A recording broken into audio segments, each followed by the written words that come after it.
गोपिका जीवनस्मरणं गोविन्द गोविन्द सद्गुरु विठ्ठलदास महाराज की जय. பிரம்மபுத்திராளாக இருக்கக்கூடிய அங்கீரசரும் நாரதரும் வந்து அப்படி அத்தியுதமாக ஒரு உபதேசம் பண்ணார்கள். முதல்ல அங்கீரச உபதேசம் பண்ணினார். அடுத்தது நாரதர் அவர் மந்திரம் சொல்லித்தரேன், இது நீ ஜபித்தே ஆனால் பகவான் வந்துடுவார் அப்படின்றது போலாம் போன அத்தியாயத்தில் சொன்னார்கள். மேலே இந்த அத்தியாயத்தில் திரும்பவும் நாரதர் பேச ஆரம்பிக்கிறார். பொதுவாக இந்த மாதிரி சொல்லு நீ செய்யின்னா மகான்களுடைய வாக்கு சில பேர் செஞ்சிருவா. ஆனால் எல்லாத்துக்கும் நாம் அதை ருஜுப்படுத்த வேண்டியது இருக்குது. அவளுக்கு ஒரு பிரமாணத்தை கொடுக்க வேணும். அப்போ பிரமாணத்தை கொடுத்து சொல்லிட்டோமே ஆனால் யாராக இருந்தாலும் சரி அந்த காரியத்தை மனசில் எந்த சம்சயம் இல்லாத பண்ணுவாளணும். இப்போ உலகத்துலேயே இப்போ எல்லா ஜனங்களும் இப்போ சாதாரண குழந்தைகள்லாம் ஏன் இப்படி சொல்கிறான்னு தானே கேட்குறா. அந்த குழந்தைகளுக்கு சரியான காரணத்தையும் அவள் எதிர்பார்க்குறதையும் நம்ம கொடுத்துட்டோன்னா கண்டிப்பாக எல்லாத்தையும் கேட்குறாளணும். அதே போல் நாரதர் மேலே என்ன பண்ணுறாருனா, இந்த சித்திரகேத்துக்கு இந்த உபதேசம் மாத்திரம் பத்தாது, இன்னும் கூட திருடமாகணும் அப்படின்றதுனால மேலே அவர் ஒரு லீலை மாதிரி பண்ணுறார். என்ன லீலை பண்ணுறாருனா, அந்த மரிச்சு போன சரீரம் இருக்கணும், அந்த சின்ன குழந்தை, அந்த மரிச்சு போன சரீரத்தில் இருக்கிற அந்த குழந்தைய பார்த்து ஏ ஜீவனே அப்படின்னு சொல்லிட்டு அந்த ஜீவாத்மாவை பார்த்து பேசுகிறார்.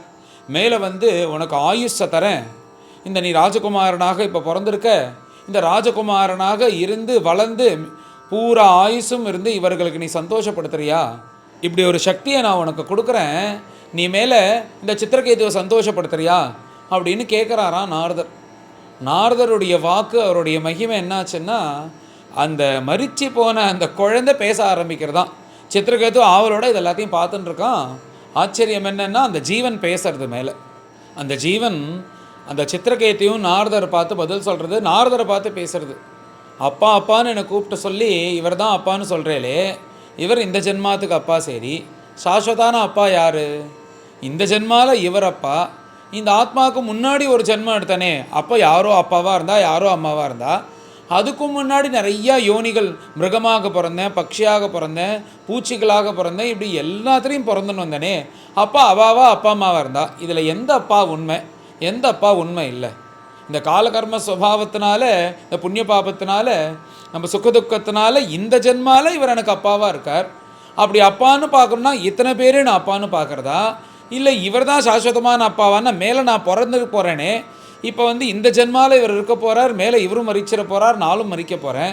அப்போ வரக்கூடிய அப்பாவெல்லாம் என்ன பண்ணுறது? அதனால் இதை பார்த்தேன்னா இது எதுவுமே சாஸ்வதம் இல்லை, இதனால் நான் போயிட்டேன், நான் இருக்கேன் இந்த ஜென்மாவில் அப்பான்னு இதெல்லாம் யோசிக்கிறதுக்கு பதிலாக இது எதுவுமே சாஸ்வதம் இல்லைன்னு நம்ம தெரிஞ்சுக்கணும் அப்படின்றது போல் அந்த ஜீவன் சொல்கிறதான். இவரை நான் அப்பான்னு நினச்சேன்னா நான் எனக்கு நூற்றுக்கணக்கான அப்பாக்கள் இருக்கா, அத்தனை பேரையும் நான் அப்பான்னு நினைக்கணும். மேலே நூற்றுக்கணக்கான அப்பானுடைய இதில் நான் பிறக்க போகிறேன், அவளையும் நான் அப்பான்னு நினைக்கணும். அதனால் எனக்கு யாருமே அப்பாவும் கிடையாது, யாருமே அம்மாவும் கிடையாது, நான் எப்பயுமே சாஸ்வதமான தனிப்பொருள் ஜீவாத்மா அப்படின்னு சொல்லிட்டு மேலே உதாரணம் சொல்கிறதான் அந்த ஜீவன், அந்த மரிச்சு போன சரீரத்தில் இருக்கிற அந்த குழந்தை, அந்த ஆத்மா அழகான ஒரு உதாரணம் சொல்கிறது. ஒருத்தன் கார்த்தால் எழுந்துட்டு ஒரு 500 ரூபா பணத்தை எடுக்கிறான் அப்படின்னா அதை வச்சுன்னு ஒரு சாமானை வாங்குகிறான். நம்ம அந்த 500 ரூபா எங்கெங்கே போகிறதுன்னு பார்க்கணும். நம்மக்கிட்டேருந்து கடைக்காரன்ட்ட போகும், அவன்கிட்டேருந்து இன்னொருத்தன்ட்ட போகும், அவன்கிட்டேருந்து இன்னொருத்தன்ட்ட போகும், இப்படி அந்த நோட்டானது சஞ்சாரம் பண்ணிகிட்டே இருக்கணும். அந்த நோட்டுக்கு இன்னார் தான் எஜமானன், இவரது தான் அப்படின்னு யாராவது சொல்ல முடியுமா? அது காலத்துக்கு ஏற்றது போல் அந்தந்த சமயத்தில் ஒவ்வொருத்தர்கிட்ட இருக்கணும். அதே மாதிரி தான் இந்த ஜீவன். இந்த ஜீவன் எப்படின்னா இந்த பணம் சஞ்சாரம் பண்ணுற மாதிரி தான். இப்போ இந்த ஜென்மாவில் இவரப்பா, இதுக்கு முன்னாடி ஜென்மாவில் அவரப்பா, வரப்போகிற ஜென்மாவில் அவரப்பா, எப்படி இந்த பணமானது சஞ்சாரம் பண்ணிகிட்டே இருக்குது. அதுக்கு இதுதான் சாஸ்வதமான இடன்றது கிடையாது, ஆனால் அது மாத்திரம் தனித்து இருக்குது. ஆனால் இடம் மாத்திரம் எப்படி மாறிண்டே இருக்கும் அந்த பணம், அதே போல் இந்த ஆத்மாவானது இருந்துகிட்டே இருக்குது. இந்த சரீரமானது ஒவ்வொன்றத்தையும் எடுத்துட்டு விஷய சுகத்தை அனுபவிக்கிறதுக்காக போயின்ட்டுருக்கு. அதனால் நான் போயிட்டேன்றதுக்காக துக்கப்படுறதோ, இல்லை நான் பிறந்தேன்றதுக்காக சுகப்படுறதோ, இது எல்லாமே விருத்தா வியர்த்தம் அப்படின்றது போல் அந்த மரிச்ச அந்த குழந்தையானது நாரதருடைய மகிமையினால் பேசுகிறது. இத்தனையும் சொல்லி மேலே இன்னும் கொஞ்சம் பேசுகிறது. அந்த குழந்தை என்ன சொல்கிறதுன்னா, ஒரு கால் இந்த ஜென்மாவில் இவர் அப்பாவாக இருந்தார் அப்படின்னு நீங்கள் சொன்னால் அவருக்கு நான் குழந்தையாக இருக்கணும்னு நீங்கள் சொன்னேன்னா, இந்த ஜென்மா எனக்கு முடிஞ்சிருது, இந்த ஜென்மாவனுடைய கணக்கு, நான் பிறக்கணும், எத்தனை நாள் இருக்கணும், உயிர் போகணுன்றது ஆகிடுது, அதோடு முடிஞ்சிருது. இவர் எனக்கு அப்பா கிடையாது, இந்த ஜென்மா நான் மறித்து போனதுனால இவருடைய கணக்கானது எனக்கு முடிஞ்சிருது. தேவையே இல்லாத இந்த அப்பா அம்மா சம்பந்தம்லாம் எனக்கு சேர்க்காதீங்கோ. இந்த ஆத்மா தான் எப்பயுமே நிரந்தரமானது, இந்த ஆத்மா பரம பரிசுத்தமானது, இது எது கூடியும் சேராது, இது எப்பொழுதும் அபலமாக இருக்கக்கூடிய ஆத்மா. அதனால் தேவையே இல்லாத இந்த சம்பந்தத்தெல்லாம் சேர்த்து என்னை இந்த இதில் மாட்டி விட்டுறாதீங்கோ அப்படின்றது போல் அந்த குழந்தை ரூபத்தில் இருக்கிற அந்த ஆத்மாவானது பேசுறது. அப்பேற்பட்ட இந்த ஜீவாத்மா இந்த சுகதுக்கம் விஷய சுகத்துக்காக வரும்போது தான் அந்த சரீரத்தை எடுத்துட்டு கஷ்டப்படுறது. இப்போ அதுலேருந்து விமுக்தி அடைந்தது போல் அந்த சரீரத்தை விட்டு நான் நிர்மலமாக இருக்கேன், அதனால் எந்தெல்லாம் எதுவும் சொல்லிடாதீங்கோ, இவ யாரும் என் அப்பா அம்மா கிடையாது, என் அம்மா கிடையாது, என் சொஜனங்கள் கிடையாது, என்னுடைய ராஜ்யம் கிடையாது, என்னுடைய தனம் கிடையாது, இது எதுவுமே என்னோடது கிடையாது, தேவையே இல்லாமல் இது என் கூட சேர்த்து சேர்த்து சேர்த்து திரும்ப ஒரு பந்தம் வேண்டாம், எப்பயுமே சாஸ்வதமாக இருக்கக்கூடிய அந்த பரபிரம்மத்தோட இரண்டரை கலக்கிறதுக்காக தான் இந்த ஜீவாத்மாவானது உண்டானது. தேவையே இல்லை அந்த சம்சார பந்தத்தில் மாட்டிண்டு, விஷய சுகத்தில் மாட்டிண்டு, பாப புண்ணியம் சுகதுக்கத்தில் மாட்டிண்டு இப்படி உழண்டுட்டே இருக்குது. அதனால் இப்போ தான் நான் இந்த சரீர பிராரப்தத்துலேருந்து நீங்கள் வெளில வந்திருக்கேன்.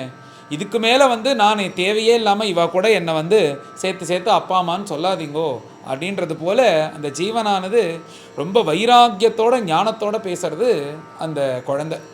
இவ்வாறு அந்த ஜீவன் எல்லா விஷயத்தையும் சொல்லி முடித்தது.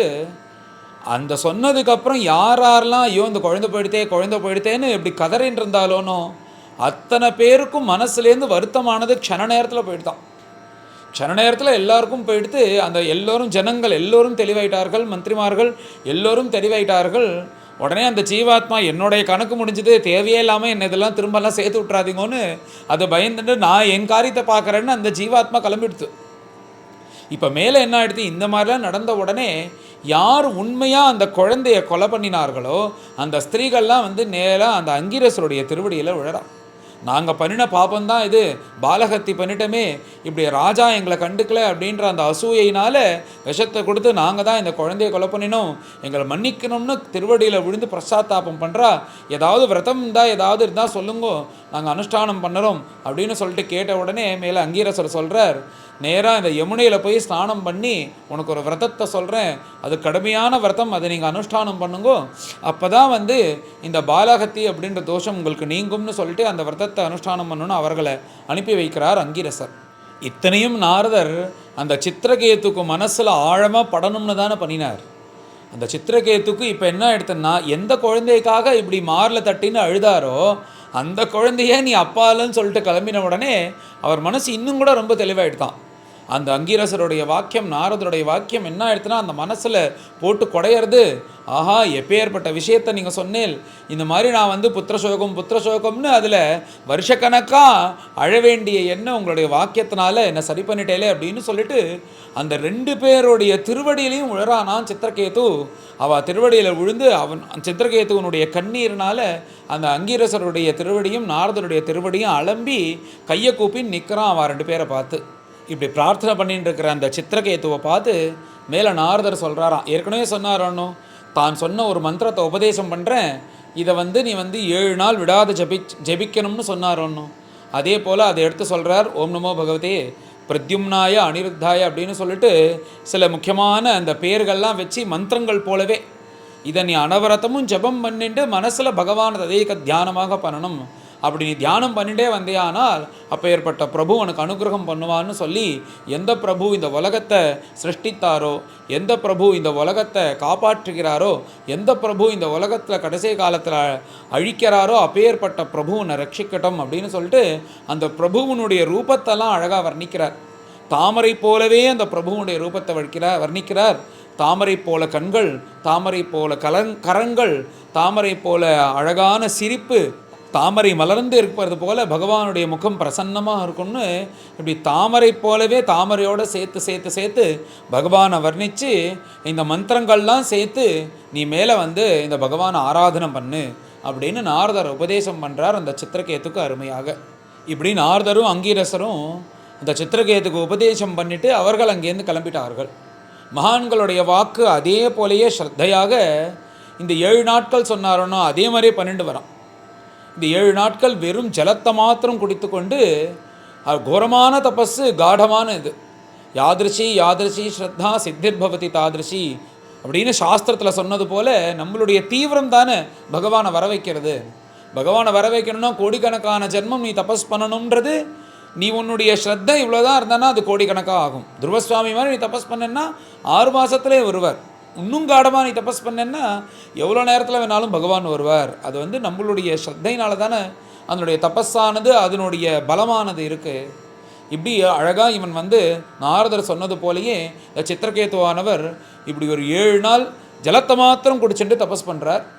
தபஸ் பண்ணி 7ஆவது நாள் பகவத் அனுகிரகத்தினால என்னாச்சுன்னா இவர் உயர்ந்த ஜென்மாவாக இருக்கக்கூடிய வித்யாதரனாக மாறிட்டாராம். இந்த மனுஷனாகவே இருந்துட்டு அந்த வித்யாதரனாக மாறினதுக்கப்புறம் என்ன தோன்றதுன்னா, அந்த வித்யாதரனாக மாறின அந்த சித்திரகேதுவுக்கு நம்ம பஞ்சமஸ்கந்தத்தில் படித்தோம்னா 25ஆவது அத்தியாயத்தில் இந்த உலகமே வந்து இந்த சங்கர்ஷண மூர்த்தி அப்படின்ற ஒரு மூர்த்தி அவர் தான் ஆதாரமாக இருக்கார். 1000 தலைகளோட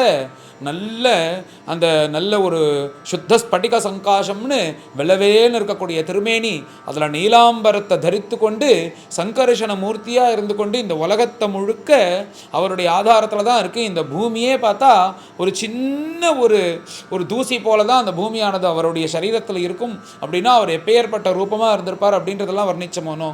அப்பேற்பட்ட சங்கர்ஷண மூர்த்தியை தான் இவர் தேடணும்னு அங்கேருந்து கிளம்பி வித்யாதரனாக இருக்கக்கூடிய அந்த சித்திரகேது அந்த சங்கர்ஷண மூர்த்தியை தேடிட்டு கிளம்பி வராராம். பகவத் அனுகிரகம் மகான்களுடைய அனுகிரகத்தினால இந்த சங்கர்ஷண மூர்த்தி லேஸில் யாருக்கும் தரிசனம் கொடுத்துட மாட்டார். ஆனால் இந்த சித்திரகேதுக்கும் அதே போல் தரிசனம், அதே சுத்த ஸ்பட்டிக சங்காசமாக இருக்கக்கூடிய சரீரம், அதில் நீலாம்பரத்தை தரிச்சுண்டு அந்த நீல கலரில் அந்த பட்டாடையை தரித்து கொண்டு அழகான ரூபம், தேஜஸ்யானவர், ஆயிரக்கணக்கான தலைகள். அப்படியே அவரை பார்த்தா அந்த தேஜஸ், அவருடைய ரூபம் பார்த்தா மனசுக்கு அப்படி சமாதானமாக இருக்குது. அவரை பார்த்த உடனே பார்த்தா கண்ணும் கண்ணீருமா தாரதாரியாக கண்லேருந்து ஜலங்கம் பிரவாகமாக ஓடுறதான் அந்த பிரபுவை பார்த்து. ஏன் அழறதுன்னா இத்தனை நாளாக இப்பேற்பட்ட மூர்த்தி, ஆனந்த கொடுக்கக்கூடிய மூர்த்தியை ஒன்றை பார்க்காதபடிக்கு லௌகீகமான விஷயத்தில் ஈடுபட்டு என்னை ஆயுசை வீணாக்கிட்டேனே, இப்படி ஒரு ஆனந்தத்தை யாரால் கொடுக்க முடியும் ஒன்றை தவிர அப்படின்னு சொல்லிட்டு அழுதுண்டே அந்த பிரபுவனுடைய திருவடியில் வந்து நேராக விழறார் சித்திரகேது. விழுந்து என்ன ஆச்சரியம்னா, பொதுவாக ஜலத்தெல்லாம் எடுத்துன்னு வந்தான்னு திருவடி அலம்புவா. அவருடைய தாரதாரியாக அந்த கண்ணீர்னாலேயே பகவத் ஸ்வரூபத்தை அப்படி அனுபவிச்சுட்டு அந்த கண்ணீர்னாலேயே அந்த பாதத்தை அலம்பராராம். அப்பேற்பட்ட அந்த சங்கர்ஷண மூர்த்தியை பார்த்து ரொம்ப அனுபவிக்கிறார். அந்த சங்கர்ஷண மூர்த்தியை சங்கர்ஷணரும் அவரை ஆஸ்வாசப்படுத்தி, அந்த சித்திரகேது வந்து ஆஸ்வாசப்படுத்தினதுக்கப்புறம் தன்னை சமாதானப்படுத்திட்டு இப்பேற்பட்ட மூர்த்தியை பார்த்ததுக்கப்புறம் ஸ்தோத்திரம் பண்ணாமல் இருக்க முடியுமா அப்படின்னு மேலே ஒரு அற்புதமாக சித்திரகேது ஸ்தோத்திரம் பண்ண ஆரம்பிக்கிறார். இந்த சித்திரகேது ஆனந்த பாஷ்பத்தோட பரமானந்தத்தோட பகவான் அற்புதமாக ஸ்தோத்திரம் பண்ணுறார். இப்படி ஸ்தோத்திரம் ஆரம்பத்தில் என்ன சொல்கிறாருன்னா, மாயையை தான் சொல்கிறார். உன்னுடைய மாயை எப்பேற்பட்ட மாயை, இந்த மாயை யாரால் தாண்ட முடியும்? அந்த மாயையினால் அலாதியாக அழிவில்லாத அளவற்ற இந்த பிரபஞ்சத்தை நீ உண்டாக்கினிய பிரபோ.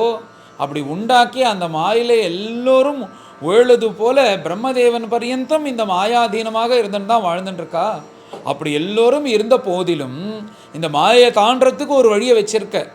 அது என்ன வழின்னா, கீதாச்சாரியன் சொன்னது போல் மாமேவை ஏ பிரபத்யந்தே மாயாமேதாம் தரந்தித்தே அப்படின்னு, என்னதான் வந்து நீ சரணடைந்தனும் என்னோட மாயை நீ தாண்டணும்னா வேறு வழியே கிடையாது அப்படின்றது போல ஒரு வழியை வச்சு ஒன்று ஆசிரயித்த உடனே நீ என்ன பண்ணுறேன்னா அந்த பக்தர்கள் எல்லாரையும் தாண்ட முடியாது பகவானுடைய சக்தின்னு சொல்லக்கூடிய அந்த மாயையை பரவ சுலபமாக தாண்ட வச்சிரியே, அப்பேற்பட்ட கிருபாலு நீ அப்படின்னு இந்த ஸ்தோத்திரத்தை ஆரம்பிக்கிறார். இந்த உலகத்தில் ஜனங்கள்லாம் நான் ஏதோ பண்ணுறேன், நீ பண்ணுறேன், நான் பண்ணுறேன்னு ஒரு அகம்பாவத்தில் நான் பெரியவன் நீ பெரியவன்னு இப்படி எல்லோரும் அஜ்ஞானத்தில் சுற்றின்னு இருக்காளே, உன்னை பார்க்கும்போது இதில் யாராவது பெரியவாளாக இருக்க முடியுமா? ஒன்று பார்க்கும்போது யாராவது சின்னவனாக இருக்க முடியுமா? நீ எப்படி இருக்கேன்னா அனோரணியான் மகதோ மகியான்னு, அணுவுக்கும் அணுவாகவும் சின்னதாகவும் நீ தான் இருக்க, மகத்துக்கும் மகத்தாகவும் நீ தான் இருக்க. அதனால் இதெல்லாம் ஒருத்தன் பூர்ணமாக தெரிஞ்சுட்டானே, ஆனால் அந்த ஞானத்தினால நான் தான் பெரியவன் நீ சின்னவன்னு உனக்கு தோணுமா?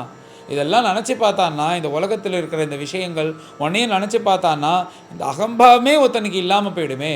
அப்படி இருக்கே உன்னுடைய சிருஷ்டி. இந்த மாயா ஜனங்களுக்கெல்லாம் ஏதோ இந்த பிரபஞ்சம் நம்ம வாழ்ந்துட்டுருக்கோம், ஒரு பூமி இந்த சூரியன் நினச்சிட்டு இருக்கா. ஆனால் இந்த மாதிரி இல்லை, இது ஒரு பிரம்மாண்டம், இது ஒரு யூனிவர்ஸ். இந்த மாதிரி கோடிக்கணக்கான பிரம்மாண்டங்களை வச்சுட்டு இருக்காராம் பகவான். இந்த ஒரு பிரம்மாண்டமே அவருக்கு ஒரு சின்ன மணி போல, ஒரு சின்ன அந்த தூசி போலையா இந்த பிரம்மாண்டம் அப்படின்னா, அப்போ எத்தனை கோடி பிரம்மாண்டத்துக்கு அவர் அதிபதியாக இருக்கேர் நீங்கள். அப்படி பார்க்கும்போது உங்களுடைய பிரபாவம் என்ன? அதில் பூமியில் இத்தினூண்டு ஒரு ஜீவனாக இருக்கிறவன் தான் அதை பண்ணுறேன் இதை பண்ணுறேன்னு அகம்பாவப்படுறானே. இப்படி அகம்பாவப்படுறதுனால வேடிக்கையாக இருக்குது எனக்கு. அப்பேற்பட்ட அனந்தமாக இருக்கக்கூடிய பிரபாவசாலியாக இருக்கக்கூடிய உமக்கு நமஸ்காரம் பிரபோ. நாங்கள் என்ன பண்ண முடியும் இதை தவிர? அப்பேற்பட்ட உனக்கு நமஸ்காரம் அப்படின்றது போல இன்னொரு ஸ்லோகத்தில் தெரிவிக்கிறார். இந்த உலகத்தில் வாழற ஜனங்கள் நிறைய விஷயத்தை தெரிஞ்சுக்கிறா. அது வேணும் இது வேணும், இந்த விஷயத்தை தெரிஞ்சுப்போம் அந்த விஷயத்தை தெரிஞ்சுப்போம்னு இத்தனையும் தெரிஞ்சிட்டதுனால என்ன பிரயோஜனம்னா அது இந்த ஜென்மாவோட முடியும். வேறு எந்த ஒரு விஷயமும் விஷய ஞானமும் இன்னொரு ஜென்மாவில் நம்மளுக்கு வரவே வராது. இப்போ நீ இந்த ஜென்மாவில் எவ்வளோ பிஹெச்டி பண்ணி பெரிய பெரிய படிப்புகள்லாம் பண்ணியிருந்தாலும் அடுத்த ஜென்மாவில் உனக்கு இதை பற்றி கேட்டால் ஒன்றுமே தெரியாது, அடி வாங்கி தான் ஏபிசிடியெல்லாம் கற்றுக்கணும். இதுதான் பகவான் ரூலாக வச்சுருக்கார். ஆனால் என்னென்னா பகவத் விஷயமாக நம்ம தெரிஞ்சுட்டோம்னா எங்கே விட்டோமோ அங்கேருந்து ஆரம்பிக்கும். அப்படி நீ வச்சுருக்கே பிரபு. இப்படி எனக்கு அது தெரியும் இது தெரியும்னு இதெல்லாம் தெரிஞ்சுக்கிறதுனால இது சாஸ்வதமாக இல்லாததுனால என்ன கேட்டேன்னா இந்த படிப்புகள் எல்லாமே பிரயோஜனம் இல்லைன்னு தான் நான் நினைக்கிறேன். இந்த பிரவೃತ್ತಿ மார்க்கத்தில் ஈடுபடக்கூடிய எந்த விஷயமாக இருந்தாலும் என்ன கேட்டால் அது பிரயோஜனம் இல்லை. ஏன்னா உன்னை சாஸ்வதமான வைகுண்டத்துக்கோ பகவான்கிட்டயோ அழிச்சின்னு போக போகிறதில்ல. உன்னை என்னென்னா திரும்ப திரும்ப திரும்ப திரும்ப இந்த சம்சாரத்தில் மாட்டிக்க வச்சு இதில் நான் பெரியவன் நீ பெரியவன் இப்படி உழல வைக்கிறது. அதனால் உயர்ந்த தர்மம் எது அப்படின்னு இதில் பார்த்தா ஸ்ரீ பாகவத தர்மம் தான் உயர்ந்த தர்மம். அந்த பாகவத தர்மமாக இருக்கக்கூடிய நீதான் முக்கியம்னு சொல்லிட்டு உன் விஷயமாக வாழ்ந்து கொண்டு உன்னை அடையிறது லட்சியமாக வைத்துக்கொண்டு அந்த நிவர்த்தி மார்க்கம் இருக்கே அதை தான் நான் உலகத்தில் ரொம்ப பெரிதுன்னு நினைக்கிறேன் அப்படின்னு அழகாக வர்ணிக்கிறார் சித்திரகேது. இந்த உலகத்தில் அசையும் பொருள் அசையா பொருள்னு ரெண்டு விஷயங்கள் இருக்குது. இந்த அசையும் பொருளாக இருந்தாலும் சரி அசையா பொருளாக இருந்தாலும் சரி எதுவாக இருந்தாலும் சரி எல்லா இடத்துலையும் உன்னை பார்க்குறவன் தான் உத்தம பாகவதோத்தமன். அதுதான் உத்தம பாகவத தர்மமாக சொல்லப்படுகிறது. அது பார்க்காத பர்யந்தம் அவன் அஜ்ஞானி தான். அதுதான் உயர்ந்த பாகவத தர்மமாக சொல்லப்பட்டிருக்கு. அப்பேற்பட்ட உத்தம பாகவத தர்மத்தை உன் அனுகிரகத்தினால தான் பெற முடியும். அப்பேற்பட்ட நீ ஒன்றை சாட்சாத்காரம் பண்ணுறது தான் இந்த உலகத்தில் பெருசாக எல்லோரும் சொல்கிறா. அதுவும் வாஸ்தவம் தான். உன்னை பார்த்துட்டா ஞானமானது வந்துடும், அஜ்ஞானம் நீங்கிடும். உன்னை பார்த்துட்டா நச்ச புனராவர்த்தத்தை என்ற வைகுண்டம் வந்துரும்ன்றது வாஸ்தவம். அப்பேற்பட்ட நீ கிடைக்கணும்னா இந்த பாகவத தர்மம் அதில் ரொம்ப முக்கியமாக இருக்கிறது எது? நாம சங்கீர்த்தனம்னு இந்த இடத்துல நாம மகிமையை தான் திரும்பவும் சொல்கிற. அந்த பகவானை வர வைக்கணும்னா இந்த நாமத்தை வச்சு பகவானை வர வச்சிடலாம். அனவரத்தமும் நாமஸ்மரணம் பண்ணணும்னு ஏன் மகான்கள் போட்டி போட்டுண்டு அந்த நாமத்தை பிடிச்சிண்டான்னா அதுக்கு காரணம் பகவானுக்கு வர வைக்கிறது பகவானுக்கு பிரீத்திகரம் அப்படின்றதுனால. மத்பக்தா எத்திரகாயந்தி தத்த திஷ்டாமி நாரதா அப்படின்னு எங்கே என்னுடைய பக்தர்கள் பிரேமையுடன் பக்தியுடன் பாடுறார்களோ அங்கே நான் நிற்பேன் அப்படின்னு பகவான் சொல்கிறாரோனோ. அதே மாதிரி தான் இந்த சித்திரகேதுவும் சொல்கிறார். ஆகையால் உன்னை விட இந்த நாமம் எனக்கு உயர்ந்ததாக தோன்றது. ஏன்னா ஒன்னையே இங்கே அழிச்சுன்னு கொடுத்துட்றதோனோ அந்த நாமம். அப்பேற்பட்ட நாமம். இந்த நாமத்தினால என்னென்னா சண்டாளன் நீச்சன் கெட்ட காரியம் பண்ணுறவனுடைய மனசு கூட மாறிடுமா நாமஸ்மரணத்தினால. கொஞ்சம் கொஞ்சமாக அந்த நாமம் சொல்ல ஆரம்பித்தா மனசானது மாதிரி கொஞ்ச நாளுக்கு அப்புறம் பார்த்தா அவன் பண்ணிட்டு இருக்கிற காரியங்கள்லாம் மாறி அவன் நேர் விபரீதமாக ஏதோ சாது குலத்தில் பிறந்தது போல மாறிடுவான். அப்படி இந்த நாமஸ்மரணமானது பண்ணுறதே. அப்பேற்பட்ட நாமஸ்மரணம் அப்பேற்பட்ட நாமத்தை விடக்கூடிய நாமியாக இருக்கக்கூடிய உனக்கு நமஸ்காரம் பிரபு அப்படின்னு திரும்ப திரும்ப நமஸ்காரம் பண்ணி ஸ்தோத்திரம் பண்ணுறார். நமஸ்காரம் பண்ணி எழுந்துட்டு அவருக்கு ஸ்தோத்திரம் பண்ணி முடிக்கலை.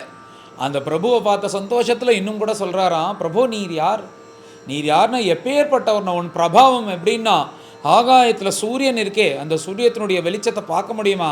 அந்த சூரியனுடைய பிரகாசம் எவ்வளோ தூரம் போகிறது எது வழியும் போகிறதுன்னு நம்மளால் சொல்ல முடியுமா? அப்பேற்பட்ட சூரிய பிரகாசம் சூரியன் போல் நீங்கள் அனந்தமாக எப்பொழுதும் ஜொலிச்சுன்னு இருக்கேன். ஆனால் இங்கே நான் எப்படி இருக்கேன்னா ரொம்ப அல்பன். அந்த சூரியனுக்கு முன்னாடி இந்த லைட் பூச்சின்னு மினுமினுப்பு பூச்சின்னு சொல்லுவாள். அது நம்மளுக்கு ராத்திரி ரொம்ப இருட்டில் பார்த்தா அது கரண்ட்டெல்லாம் போயிடுத்துன்னா அது சஞ்சாரம் பண்ணுறது தெரியும். அது லைட் இருக்கும் உள்ளுக்குள்ளே, அந்த லைட்டு கிடுக்கிடுக்குன்னு இந்த மினுமினுக்கும்.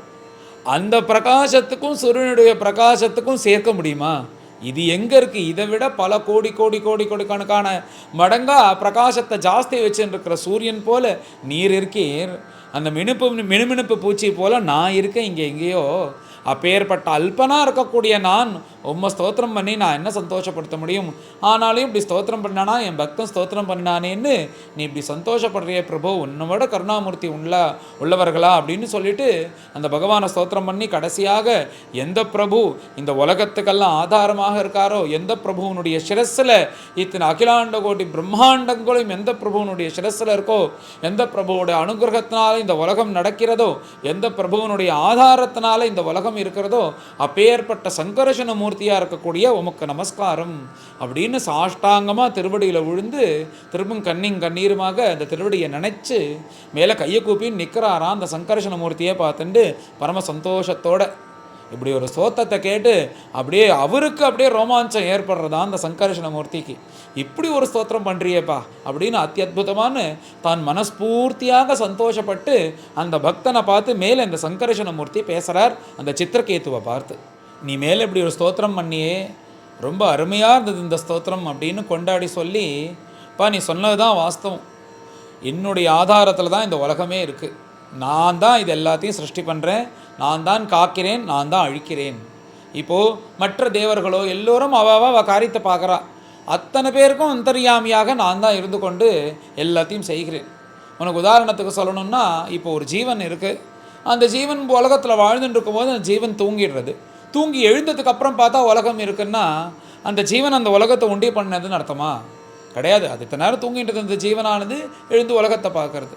அதே போல் அந்த ஜீவன் கண்ண முடின்னு தூங்க ஆரம்பிச்சிருது அப்படின்னா உலகம் அழிந்தது போல இருக்குது. அது தூங்கினதால உலகம் அழிந்ததோ? எதுவும் நடக்கலை. அதனால் எப்படி சாட்சியாக இந்த ஜீவனானது இந்த உலகத்தில் இருக்கோ, அதே போல தான் எல்லா ஜீவராசிகளும் பிரம்மதேவன் உட்பட எல்லோருக்கும் அந்தர்யாமியாக இருந்து நான் தான் இந்த உலகத்தை ஆட்டி படைச்சுருக்கேன், இது ரகசியமான விஷயம், இதை தெரிந்துட்டு நீ அழகாக ஸ்தோத்திரம் பண்ணியே அப்படின்னு மேலே சில விஷயங்கள் பேசுகிறார் அந்த சங்கர்ஷணமூர்த்தி. எப்படி ஒரு ஜீவன் நன்கு தூங்கின்னு இருக்கும்போது சொப்னாவஸ்தை, அந்த சொப்னத்தில் பார்த்தா எல்லாம் சத்தியமாக இருக்கிறது போல் இருக்குது. நன்னு தூங்கிட்டு இருக்கும்போது சொப்னாவஸ்தை சத்தியம் போல் இருக்குது. அந்த சொப்னத்தில் காடமாக திடீர்னு எழுந்துட்டான்னா அப்புறம் எப்படி அந்த சொப்னமானது பொய்ன்னு தோன்றுறது? இது கனவா அப்படின்னு அந்த உணர்வில் வருது இல்லை, இது அசத்தியம், இப்போ நம்ம வாழறது தான் சத்தியம் அப்படின்றது உணர்வில் வருதோன்னோ, அந்த மாதிரி இந்த லோகம்ன்றது ஜெகத்து மித்யா, பிரம்ம சத்தியம்ன்றது உணர்வில் வரணும்ப்பா. அந்த உணர்வில் வரத்துக்கு தான் விவேக விஞ்ஞானங்கள்லாம் இருக்குது. அதுக்கு உயர்ந்த ஜென்மம் எதுன்னா இந்த மனித ஜென்மம். அதுக்கு தான் நான் இந்த மனுஷ ஜென்மத்தை கொடுத்துருக்கேன். அதை விட்டுட்டு விஷய சுகத்தில் ஈடுபட்டு எல்லாரும் வீணாக்கிறா. அப்படி வீணாக்கிட்டான்னா திரும்ப இந்த மனுஷ ஜென்மம் கிடைக்கிறது எவ்வளோ துர்லபம். அதனால் என்னை அடையறதுக்காக தான் இந்த மனுஷ ஜென்மே வாழ் கொடுத்துருக்கேன். அதை ஒழுங்காக உபயோகப்படுத்தலைன்னா அப்புறம் புனரப்பி ஜனனம் புனரப்பி மரணம்னு இப்படி போயிடும் அந்த ஜீவன். அதனால் ரொம்ப ஜாகிரதையாக இருக்கணும் மனிதர்கள் அப்படின்னு இந்த சங்கரஷ்ணர் சொல்கிறார். இவைகள்லாம் சொல்லி இந்த உலகத்தில் 2 மார்க்கம் இருக்குது, பிரவருத்தி மார்க்கம், நிவர்த்தி மார்க்கம். பிரவருத்தி மார்க்கம்னா விஷய சுகம், எந்த விஷயமாக இருந்தாலும் சரி, இந்த விஷய சுகத்தில் பகவானுக்கு சம்பந்தப்பட்டாத எந்த விஷயமாக இருந்தாலும் அது பிரவருத்தி மார்க்கம்தான். உன் மனசு பகவான்கிட்ட எதை நீ பகவத் சம்பந்தமாக பண்ணுறியோ அதெல்லாம் நிவர்த்தி மார்க்கம். இப்படி பிரவருத்தி நிவர்த்தி மார்க்கங்கள் இருக்குது. நீ பிரவருத்தி மார்க்கத்தில் நீ உன் மனசை செலுத்துகிற பரியந்தம் அஜ்ஞானத்தில் உழந்துண்டு இந்த சுகதுக்கத்தில் மாட்டிண்டு சுகம் போல சௌக்கியம் போல இருக்க ஒரு ஆவரணத்தில் மாட்டிண்டு அது சுகமாக இருக்கும்னு நினச்சிட்டு இருப்பேன். ஆனால் இருக்காது, அது துக்கத்தில் தான் போய் முடியும். நீ எப்போ நிவர்த்தி மார்க்கத்துக்கு வரியோ எதுவும் வேண்டாம், பகவான் தான் வேணும்னு சாஸ்வதம்னு நீ அந்த ஒரு மனசில் அந்த எண்ணத்தை கொண்டு நீ வாழ ஆரம்பிச்சேன்னா இந்த நிவர்த்தி மார்க்கமானது உனக்கு கூடிய சீக்கிரத்தில் வரும். இத்தனை விஷயத்தையும் நீ அழகாக பேசினியா, சொன்ன விஷயத்தெல்லாம் ஒரு உயர்ந்த தத்துவம் எல்லாத்தையும் நன்ன தெளிவடைந்த ஞானி போல நீ சொன்னியே, ரொம்ப சந்தோஷப்பட்டேன்.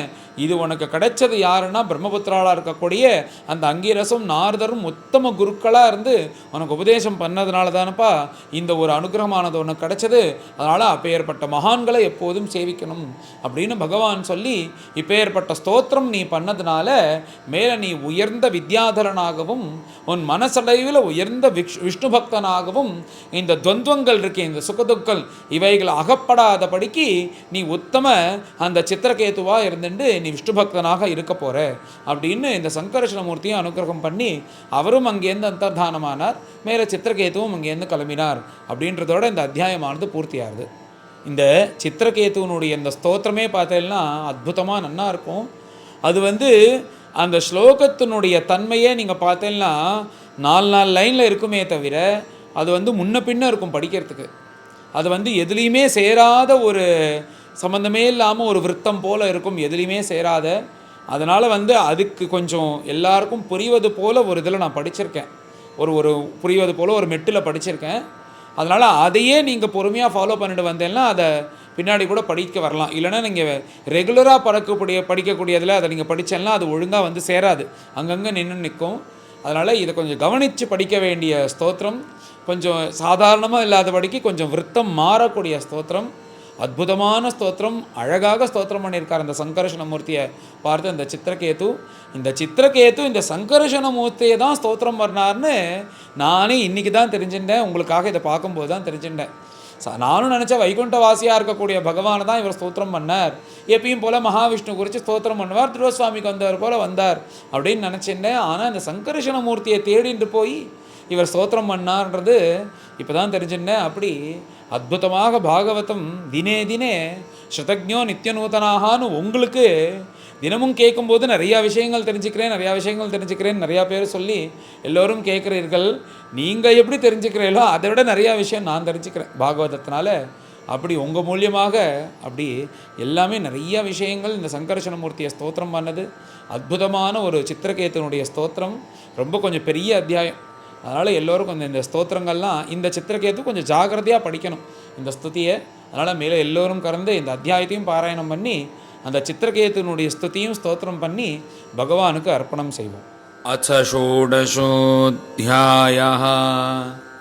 ஸ்ரீசுகோவாச அச்ச தேவர்ஷிராஜன் சம்பரேதம் நிருபாத்மஜம் दर्शयित्वेति होवाच ज्ञातीनाम् अनुशोचताम् नारदोवाच जीवात्मन् पश्य भद्रं ते मातरं पितरं च ते सुहृदो बान्धवास्तप्ताः शुचा त्वत्कृतया भृशम् कलेवरं स्वमाविश्य शेषमायुः सुहृद्वृतः भुङ्क्ष्वभोगान् पितृपत्तान् अधितिष्ठ नृपासनम् जीवोवाच कस्मिन् जन्मनि अमी मह्यं पितरो मातरो अभवन् कर्मभिः भ्राम्यमाणस्य देवतिर्यङ्नृयोनिषु बन्धुज्ञाति अरिमध्यस्थ मित्रोदासीनविद्विषः सर्व एव हि सर्वेषां भवन्ति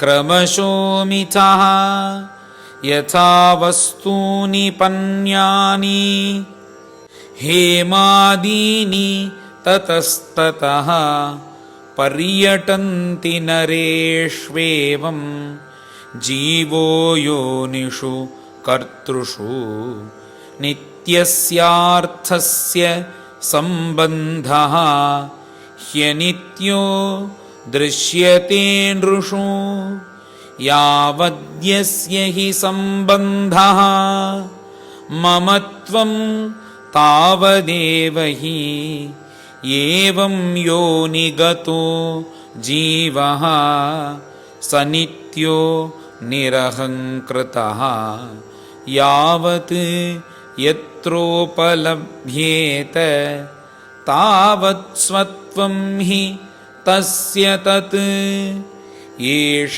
नित्यः अव्ययः सूक्ष्मः एष सर्वाश्रयस्वदृक् आत्ममाया गुणैः विश्वम् आत्मानं सृजति प्रभुः न ह्यस्य अतिप्रियः कश्चित् नाप्रियः स्वः परोऽपि वा एकः सर्वधियां द्रष्टा कर्तॄणां गुणदोषयोः नादत्त आत्मा हि गुणं न दोषं न क्रियाफलम् उदासीनवत् आसीनः परावरदृगीश्वरः। श्रीशुक उवाच इत्युदीर्यगतो जीवः ज्ञातयः तस्य ते तदा विस्मिता मुमुचुः शोकम् आत्मस्नेहशृङ्खलां निर्हृत्य ज्ञातयो ज्ञातेः देहं कृत्वोचिताः क्रियाः तत्यजुः दुस्त्यजं स्नेहं शोकमोहभयार्तिदं बालज्ञः व्रीडितास्तत्र बालहत्याहतप्रभाः बालहत्याव्रतं चेरुः ब्राह्मणैः यन्निरूपितं यमुनायां महाराज स्मरन्त्यो द्विजभाषितं स इत्थं प्रतिबुद्धात्मा चित्रकेतुः द्विजोक्तिभिः गृहान्धकूपात् निष्क्रान्तः सरः पङ्कादिवद्विपः कालिन्द्यां विधिवत् स्नात्वा कृतपुण्यजलक्रियाः मौनेन संयतप्राणः ब्रह्मपुत्रौ अवन्दता अथ तस्मै प्रपन्नाय भक्ताय प्रयतात्मने भगवान् नारदः प्रीतो विद्यामेतामुवाचः ॐ नमस्तुभ्यं भगवते वासुदेवाय धीमहि प्रद्युम्नाय अनिरुद्धाय नमः संकर्षणाय च नमो विज्ञानमात्राय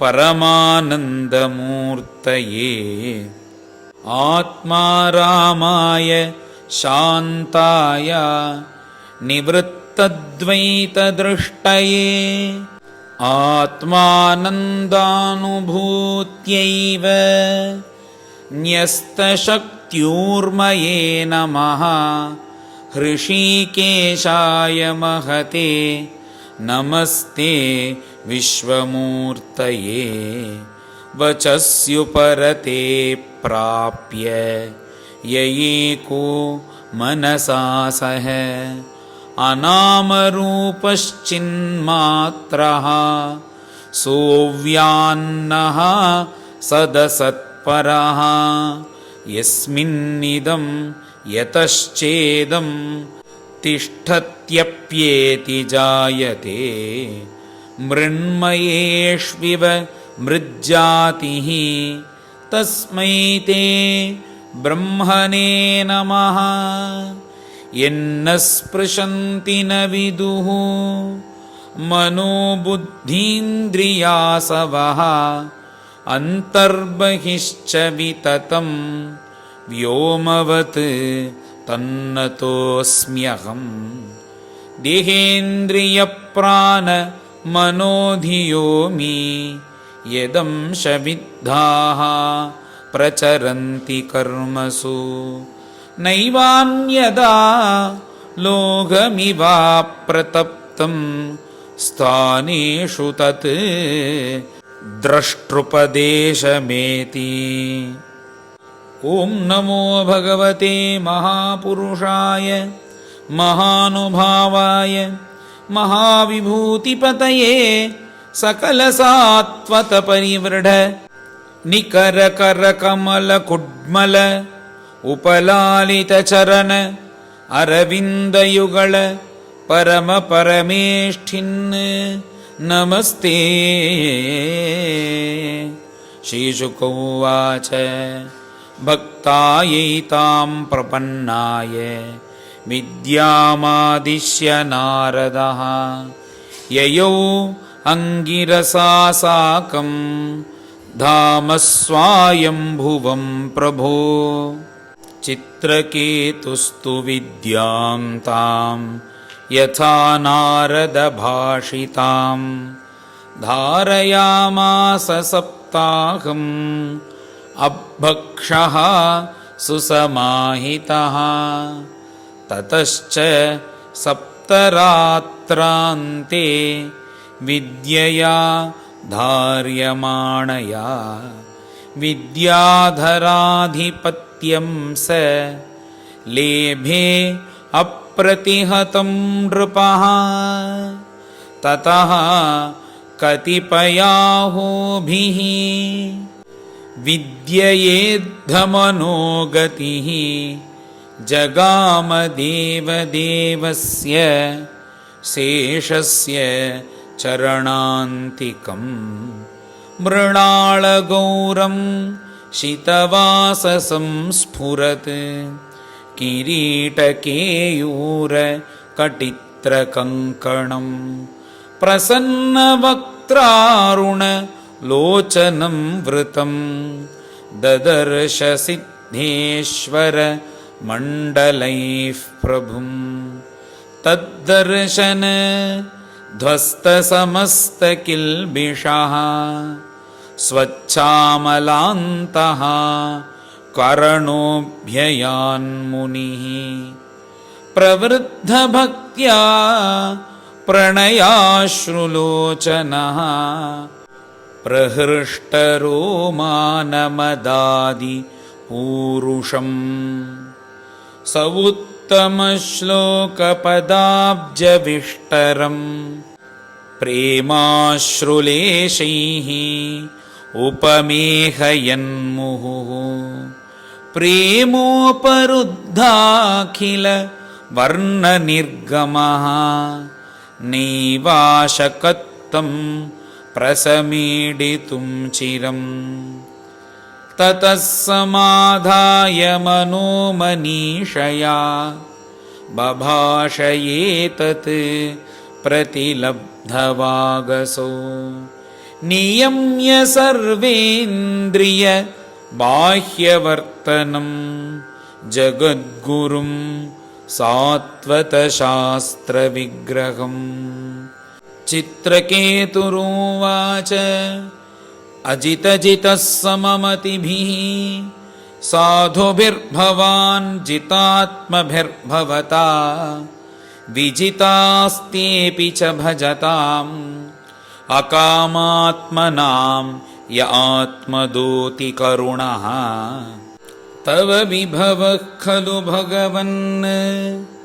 जगदुदय स्थितिलयादीनि विश्वसृजंस्ते अंशांशाः तत्र मृषा स्पर्धन्ते पृथगभिमत्या परमाणुर्परममहतः अस्तु त्वम् आद्यन्तान्तरवर्ती त्रयविधुरः आदावन्ते च सत्त्वानां यद्ध्रुवं तदेव अन्तरालेऽपि क्षित्यादिभिरेष किलावृतः सप्तभिर्दशगुणोत्तरैः आण्डकोशः यत्र पतति अणुकल्पः सहाण्डकोटिकोटिभिः तदनन्तः विषयतृषो नरपशवः य उपासते विभूतिर्न परं त्वां तेषामाशिष ईशा तदनु विनश्यन्ति यथा राजकुलम् कामधियस्त्वयि रचिता न परमरोहन्ति यथा करम्भबीजानि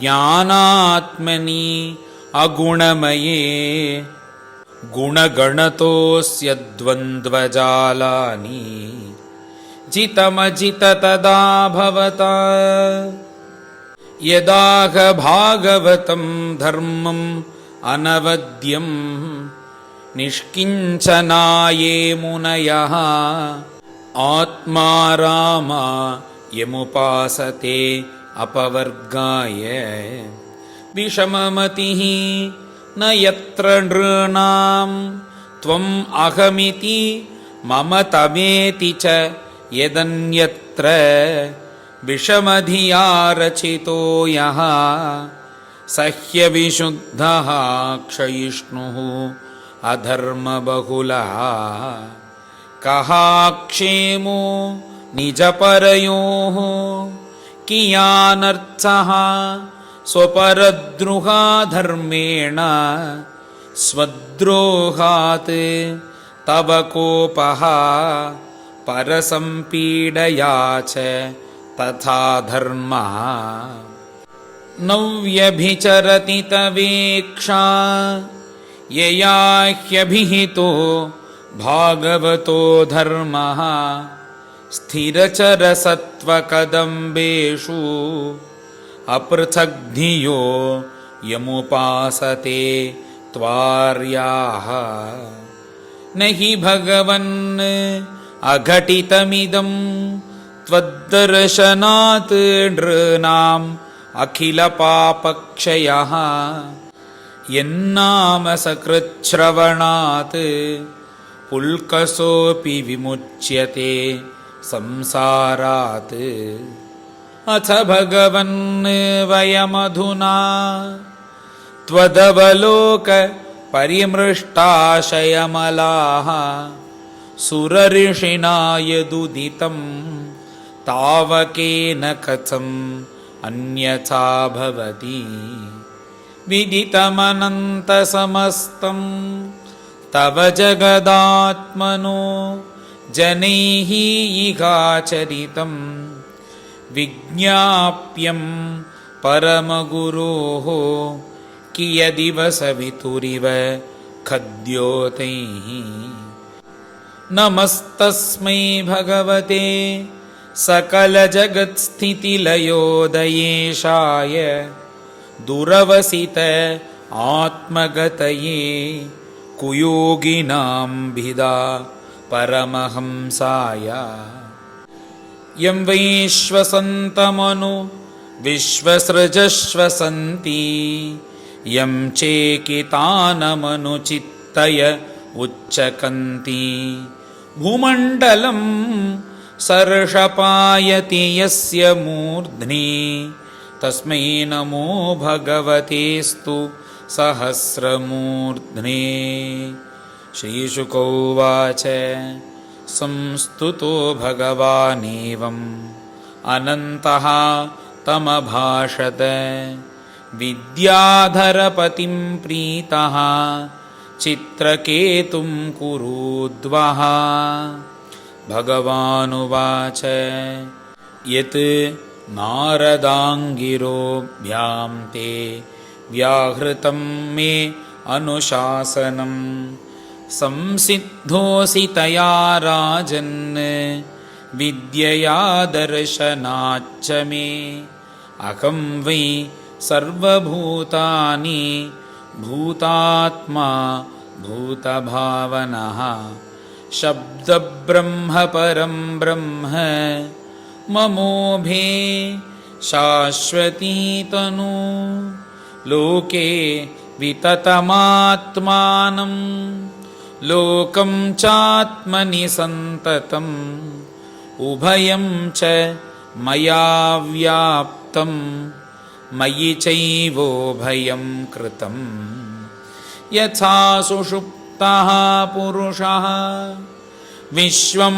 पश्यति चात्मनि आत्मानम् एकदेशस्थं मन्यते स्वप्नवुत्थितः एवं जागरणादीनि जीवस्थानानि चात्मनः मायामात्राणि विज्ञाय तद्द्रष्टारं परं स्मरेत् येन प्रसुप्तः पुरुषः स्वापं वेदात्मनस्तदा सुखं च निर्गुणं ब्रह्म तमात्मानमवेहि माम् उभयं स्मरतः पुंसः प्रस्वाप प्रतिबोधयोः अन्वेति व्यतिरिच्येत तज्ज्ञानं ब्रह्म तत्परम् यदेतत् विस्मृतं पुंसः मद्भावं भिन्नमात्मनः ततः संसारयेतस्य देहाद्देहो मृतेर्मतिः लब्ध्वेह मानुषीं योनिं ज्ञानविज्ञानसम्भवाम् आत्मानं यो न बुध्येत न क्वचित् शमम् आप्नुयात् स्मृत्वेहायां परिक्लेशं ततः फलविपर्ययम् उभयं चापि अनीहायां संकल्पात् विरमेत् कविः सुखाय दुःखमोक्षाय कुर्वाते दम्पती क्रियाः ततो अनिवृत्तिः अप्राप्तिः दुःखस्य च सुखस्य च एवं विपर्ययं बुद्ध्वा नृणां विज्ञाभिमानिनाम् आत्मनश्च गतिं सूक्ष्मां स्थानत्रयविलक्षणां दृष्टश्रुताभिः मात्राभिः निर्मुक्तः स्वेन तेजसा ज्ञानविज्ञानसन्तुष्टः मद्भक्तः पुरुषो भवेत् एतावानेव मनुजैः योगनैपुणबुद्धिभिः स्वार्थः सर्वात्मना ज्ञेयः यत्परात्मैकदर्शनम् त्वमेतत् श्रद्धया राजन् अप्रमत्तो वचो मम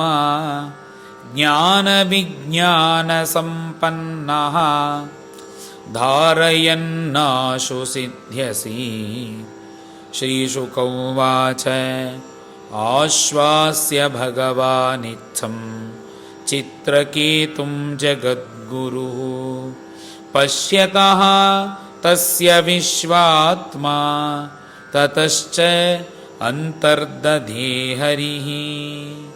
श्रीहरये नमः। श्रीहरये नमः।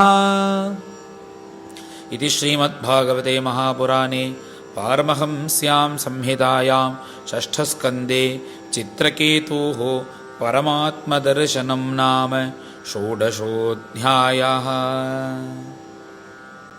गोपिका जीवनस्मरणं गोविन्द गोविन्द।